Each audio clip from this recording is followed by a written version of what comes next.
guys, so I briefly want to go over the damper controls on the Nordica America Cookstove with you guys.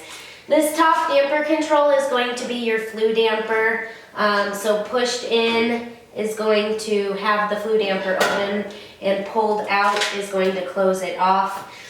These, so when I first got the stove, I thought that these two knobs were for decoration because they're super difficult to move.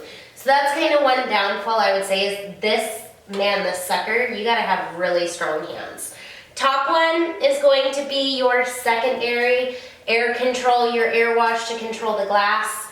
Right here is going to be your cooking or your oven. So to the left is going to be open and to the right is going to be closed. And then the bottom is going to be your primary air control.